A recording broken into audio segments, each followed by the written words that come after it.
Spectra of transition metal complexes.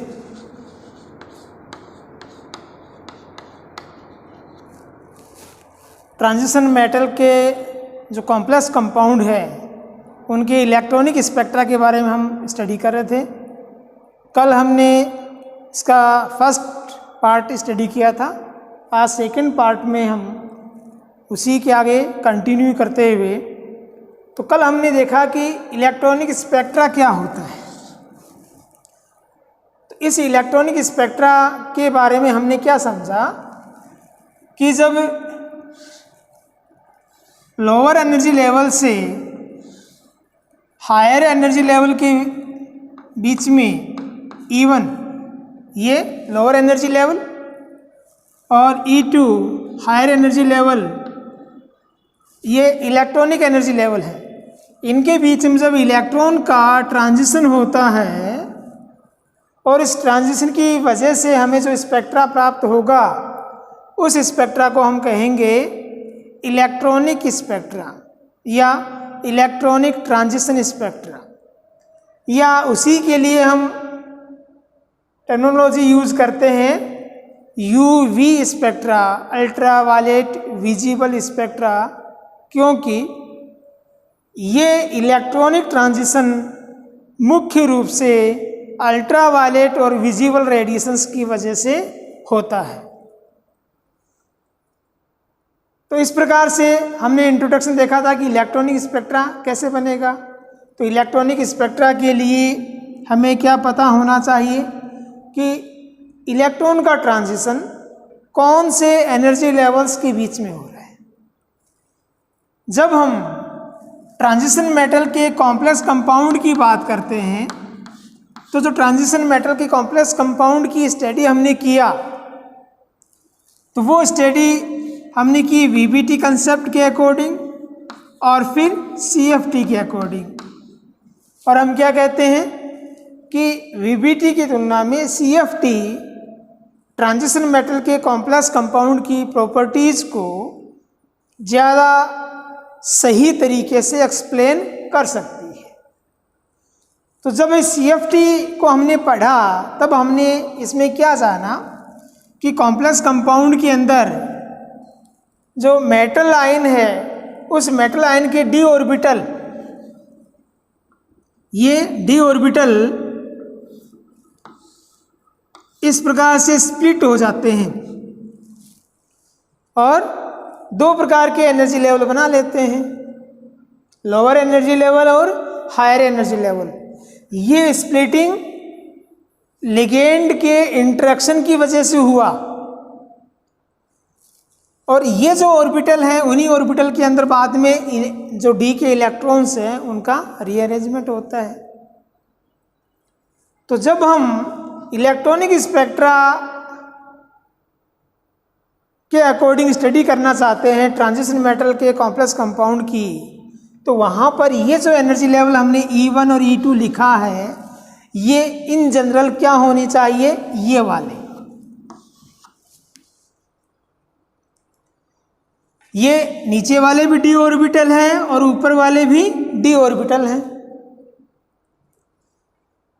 जब हम कोई ऑक्टाहेड्रल कॉम्प्लेक्स कंपाउंड लेते थे तब लोअर एनर्जी वाले जो d ऑर्बिटल्स हैं इनको हम ग्रुप थ्योरी के अकॉर्डिंग लिखते थे T2g और ऊपर वालों को लिखते थे हम Eg।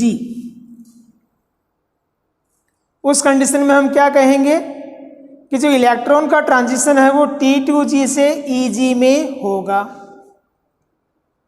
और यदि हम टेट्राहेड्रल कॉम्प्लेक्स कंपाउंड की बात करेंगे तब जो एनर्जी लेवल है वो रिवर्स डायरेक्शन में होंगे।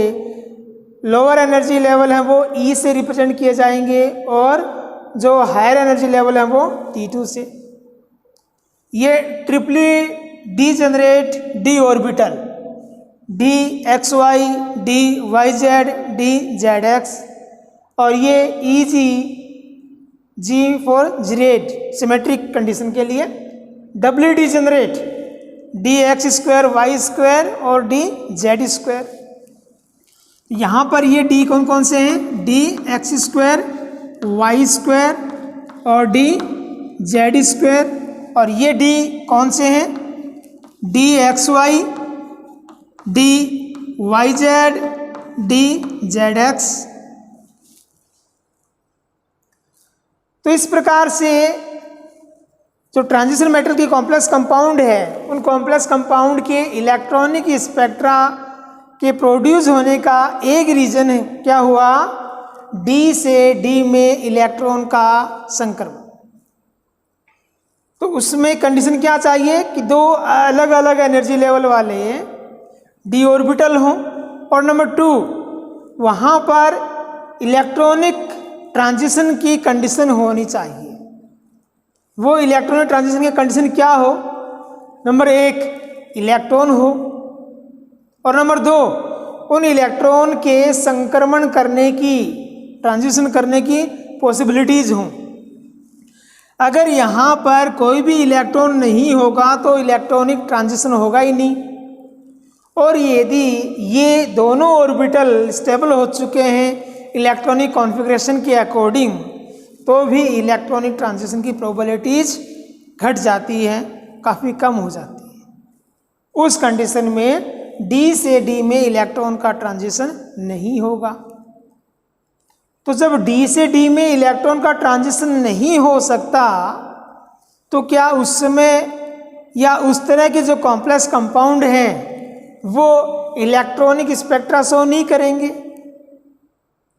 अगर वो इलेक्ट्रॉनिक स्पेक्ट्रा शो करेंगे या नहीं करेंगे, इसका पता हम कैसे लगा सकते हैं कि जिनमें ये पॉसिबिलिटीज़ नहीं है वो कॉम्प्लेक्स कंपाउंड कलरफुल हैं या नहीं है?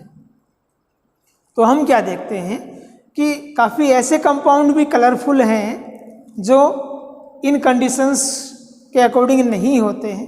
तो फिर उनका कलर क्यों होगा? क्योंकि जहाँ कॉम्प्लेक्स कंपाउंड का कलर है तो उस कलर का रीज़न हम क्या कहते हैं कि वहाँ पर यूवी स्पेक्ट्रा है या इलेक्ट्रॉनिक स्पेक्ट्रा है। वो कंपाउंड इलेक्ट्रॉनिक स्पेक्ट्रा शो करते हैं, इसलिए उनका एक स्पेसिफिक कलर होता है। जैसे अगर हम एग्जाम्पल लें KMnO4 का, हमने एक रीजन क्या ले लिया, या एक प्रकार का स्पेक्ट्रा क्या हो गया, डी से डी में इलेक्ट्रॉन का ट्रांजिशन। अब हम एग्जाम्पल ले लेते हैं KMnO4, और हम सब जानते हैं कि KMnO4 कलरफुल होता है, बड़ा इंटेंस इसका कलर होता है। यहाँ पर जो Mn है ये Mn+7 ऑक्सीडेशन स्टेट में है।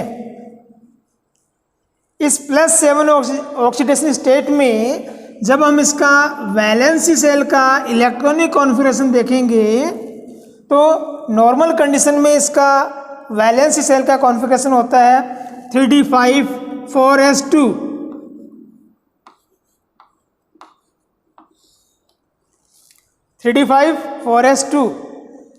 +7 का मीन हुआ कि यहाँ पर इसके डी में अब कोई इलेक्ट्रॉन नहीं है। तो जब डी में कोई इलेक्ट्रॉन नहीं है तो डी के ये जो दो एनर्जी लेवल हैं इनके बीच में इलेक्ट्रॉन का ट्रांजिशन किस प्रकार से होगा, नहीं हो सकता। तो फिर ये कंपाउंड कलरफुल क्यों है? तो ट्रांजिशन मेटल के जो कॉम्प्लेक्स कंपाउंड हैं उनमें डी से डी में इलेक्ट्रॉन के ट्रांजिशन के अलावा दूसरे प्रकार का इलेक्ट्रॉनिक ट्रांजिशन भी होता है या इलेक्ट्रॉनिक स्पेक्ट्रा होता है।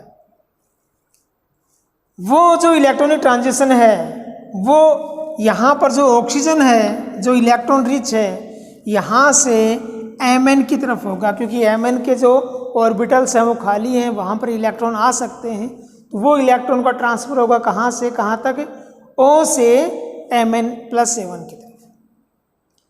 यहाँ इन दोनों के एनर्जी लेवल में जो डिफरेंस है वो इसी ऑर्डर का है जिसके अकॉर्डिंग यूवी या विजिबल रेडिएशंस के ऑब्जर्वेशन से वो ट्रांजिशन हो सकता है। तो हम क्या कह सकते हैं कि ट्रांजिशन मेटल की जो कॉम्प्लेक्स कंपाउंड हैं उनके लिए इलेक्ट्रॉनिक स्पेक्ट्रा दो प्रकार के हो सकते हैं।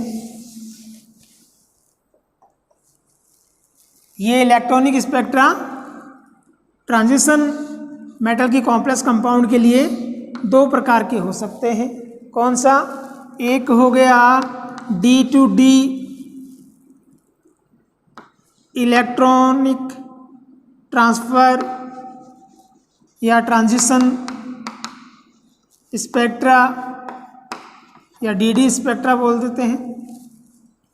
और दूसरा, क्योंकि इलेक्ट्रॉन लिगेंड से मेटल या मेटल से लिगेंड जब ट्रांसफर करेगा तो उसके अकॉर्डिंग चार्ज भी चेंज होगा, तो उसे हम क्या बोलेंगे? चार्ज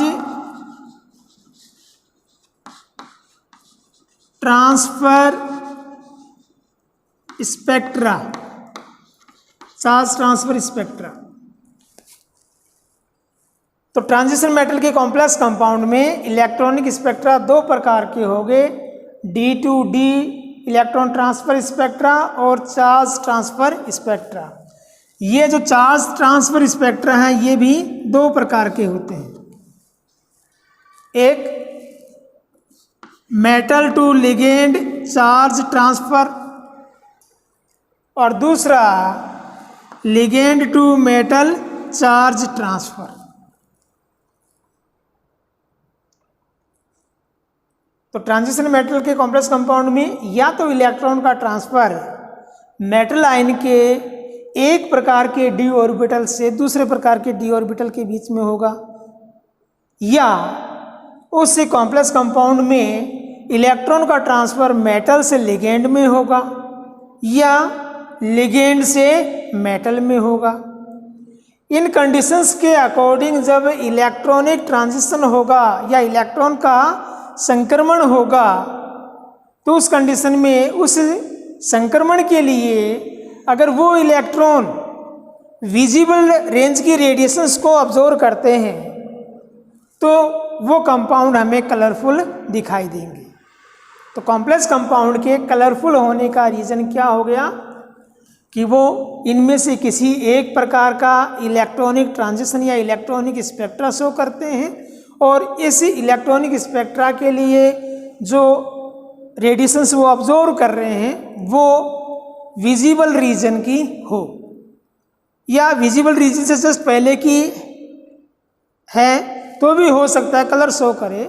लेकिन होता क्या है कि जैसे ये दो एनर्जी लेवल है, यहाँ पर ये इलेक्ट्रॉन जो मूव करके यहाँ चला गया तो ये इलेक्ट्रॉन का जो ट्रांजिशन हुआ ये फोटोन की वजह से हुआ, h न्यू ये ऑब्जर्व किया। ऑब्जर्व करने के बाद जब ये इलेक्ट्रॉन यहाँ चला गया तो मॉलिक्यूल या जो ऑब्जेक्ट है वो ग्राउंड स्टेट से एक्साइटेड स्टेट में आ गया। उसका पहले एनर्जी E1 था, कम था, अब एनर्जी उसका क्या हो गया E2। जब उसका एनर्जी बढ़ गया तो वो स्पीसीज अधिक एनर्जी की वजह से अनस्टेबल हो गया, उसका स्टेबिलिटी कम हो गया और कोई भी स्पीसीज है वो अपनी स्टेबिलिटी को वापस प्राप्त करना चाहती है। तो जैसे ही हम ये सोर्स हटाएंगे ये इलेक्ट्रॉन यहाँ से वापस यहाँ आएगा, यहाँ संक्रमण करेगा। जब ये इलेक्ट्रॉन वापस संक्रमण करेगा तो जो एक्सेस में जो इसके पास एनर्जी आ गई थी उस एनर्जी को वापस बाहर निकालेगा। लेकिन ये जो एनर्जी रिलीज कर रहा है ये एनर्जी एज इट इज इसके इक्वल नहीं होती है, क्योंकि कुछ मात्रा में एनर्जी यहाँ वाइब्रेशन या अन्य जो प्रोसेस हैं उनके द्वारा कम हो जाती है। तो इसे हम क्या लिखेंगे h न्यू प्राइम। यहाँ पर इसे हमने लिखा h न्यू से या h c अपॉन लैम्डा से लिख सकते हैं। इसे हमने लिखा h न्यू डैश से, इसे हम h c upon lambda dash से लिख सकते हैं। यहाँ पर कंडीशन क्या है h new is greater than h new dash, क्योंकि जो एनर्जी रिलीज हो रही है वो उससे कुछ कम रिलीज हो रही है। तो इसके अकॉर्डिंग हम क्या कह सकते हैं कि lambda is less than lambda prime या लैम्डा डैश। लैम्डा डैश का मान अधिक होगा। तो अगर इन ट्रांजिशन के दौरान, चाहे वो इस प्रकार का हो या इनमें से किसी कैटेगरी का हो, विजिबल रीजन से जस्ट पहले वाला रेडिएशन ऑब्जर्व किया है, तो हो सकता है कि जब वो वापस एनर्जी को रिलीज कर रहा हो तो वो जो एमिटेड फोटोन है वो किस में आ रहा हो, विजिबल रीजन में। उस कंडीशन में वो कंपाउंड हमें कलरफुल दिखाई देगा। वो जो कलर है वो इसकी वजह से दिखाई देता है और उस कलर को हम बोलते हैं कॉम्प्लीमेंट्री कलर, पूरक रंग। वो पूरक रंग इस लैम्डा की वजह से वो हमें दिखाई देता है। तो जहाँ पर किसी भी कॉम्प्लेक्स कंपाउंड की जब हम बात करेंगे, यदि उस कॉम्प्लेक्स कंपाउंड में उसके पास Dn कंडीशन है जहाँ पर D में इलेक्ट्रॉन है, दूसरा ऐसा कंडीशन है कि वो इलेक्ट्रॉन लोअर एनर्जी लेवल से हायर एनर्जी लेवल में संक्रमण कर सकते हो, तब वो Dd इलेक्ट्रॉनिक स्पेक्ट्रा शो करेगा और उसी की वजह से उसका कलर होगा। लेकिन यदि कॉम्प्लेक्स कंपाउंड में Dn कंडीशन नहीं है या इलेक्ट्रॉन के ट्रांजिशन का कंडीशन नहीं है, जैसे हम एग्जांपल ले लेते हैं क्या, CDS, जो कैडमियम सल्फाइड है, यहाँ पर कैडमियम+2 फॉर्म में है और कैडमियम+2 फॉर्म में है, तो यहाँ पर कंडीशन क्या है कि इसके जो वैलेंसी सेल के ऑर्बिटल हैं उनका कॉन्फ़िगरेशन देखें अगर, तो क्या होगा 4d10 5s2 और +2 का मीन हुआ s के 2 इलेक्ट्रॉन रिलीज हो गए। तो यहाँ पर इसमें 4d10 है, तो n तो है लेकिन ये n कितने हैं, 10। दैट मीन्स ये जो d ऑर्बिटल है वो d ऑर्बिटल फुलफिल कंडीशन में है। तो इसको हम अगर यहाँ रिप्रेजेंट करें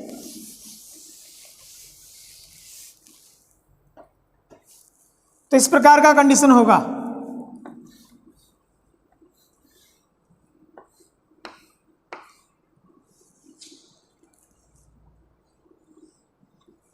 वन 2 3 4 5 6 7 8 9 10, ये D10 कॉन्फ़िगरेशन।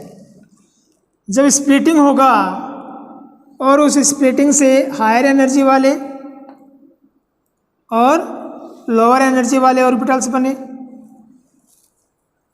तो उस कंडीशन में क्योंकि 5 ऑर्बिटल ही रहेंगे तो दोनों कंडीशन ही कैसी रहेंगी, फुलफिल्ड। तो इलेक्ट्रॉन का ट्रांजिशन हो ही नहीं सकता। तो उस कंडीशन में डी ट्रांसफ़र नहीं हो पा रहा है, तो उसके अकॉर्डिंग कंपाउंड कैसा होना चाहिए, कलरलेस। लेकिन ये कंपाउंड कलरफुल होता है। इसका जो कलर है वो किस वजह से होगा कि कैडमियम के जो फुलफिल्ड कंडीशन में इलेक्ट्रॉन्स हैं, वो इलेक्ट्रॉन सल्फाइड के जो एंटी बॉन्डिंग ऑर्बिटल्स हैं, जो खाली कक्षक हैं, वहाँ पर ट्रांसफ़र होंगे। तो इलेक्ट्रॉन का ट्रांसफ़र कहाँ से कहाँ होगा, मेटल से लिगेंड की तरफ, और मेटल से लिगेंड की तरफ जब इलेक्ट्रॉन का ट्रांसफ़र होगा तो हम कहेंगे चार्ज का भी ट्रांसफ़र होगा। तो यहाँ इसके लिए हम यूज़ करेंगे metal to ligand charge transfer, और उसकी वजह से कंपाउंड कलरफुल होगा। दूसरा चार्ज ट्रांसफ़र में जो प्रोसेस है वो LMCT, ligand to metal charge transfer. हम दूसरा एग्जांपल ले लेते हैं किसका, KMnO4 का। KMnO4 में Mn+7 फॉर्म में है। जैसे शुरू में ये एग्जांपल हमने लिया था, +7 फॉर्म में है। वैलेंसी सेल का कॉन्फ़िगरेशन होता है 35 4s2, और उस कंडीशन में जब +7 आयन अवस्था इसकी आएगी तो इसके पास D में कोई भी इलेक्ट्रॉन नहीं होगा। जब D में कोई भी इलेक्ट्रॉन नहीं होगा तो वहाँ डी डी ट्रांसफ़र नहीं हो सकता, डी डी ट्रांसफ़र या ट्रांजिशन नहीं हो सकता, तो वहाँ पर अब कंडीशन क्या है कि जो लिगेंड है उन लिगेंड से मेटल आयन की तरफ इलेक्ट्रॉन का ट्रांसफ़र होगा, क्योंकि दो अलग अलग स्पीसीज जो या पार्ट है उन पार्ट के बीच में इलेक्ट्रॉन का ट्रांसफ़र हो रहा है, तब हम क्या कहेंगे कि वहाँ पर चार्ज ट्रांसफ़र हो रहा है, और उस चार्ज ट्रांसफ़र का कैटेगरी हो गया ligand to metal charge transfer, और उसके वजह से ये कंपाउंड कलरफुल हो गए। इस प्रकार ट्रांजिशन मेटल के जो कॉम्प्लेक्स कंपाउंड हैं उनके जो इलेक्ट्रॉनिक स्पेक्ट्रा हैं वो इलेक्ट्रॉनिक स्पेक्ट्रा मुख्य रूप से इन 3 प्रोसेस के द्वारा हो सकते हैं। ये जो डी ट्रांजिशन है, इस डी ट्रांजिशन के बारे में हम आगे और डिटेल में स्टडी करेंगे कि जो डी एनर्जी लेवल्स हैं, इन डी एनर्जी लेवल्स को एलएस कपलिंग या आरएस कपलिंग के द्वारा हम जो माइक्रो स्टेट्स हैं उनके द्वारा रिप्रेजेंट करते हैं, क्योंकि जो इलेक्ट्रॉन्स हैं उन इलेक्ट्रॉन्स के बीच में आपस में इंटरेक्शन होने लग जाता है, और उस इंटरेक्शन की वजह से हमें जो एनर्जी स्टेट्स हैं वो बहुत अधिक संख्या में प्राप्त होती है, और उसी के अकॉर्डिंग फिर जो इलेक्ट्रॉनिक स्पेक्ट्रा है उस इलेक्ट्रॉनिक स्पेक्ट्रा का जो क्वालिटी है वो भी चेंज हो जाता है। स्पेक्ट्रा में हमें जो पीक की संख्या है उनमें भी वेरिएशन आ जाता है, तो वो हम देखेंगे next part. Okay, thank you.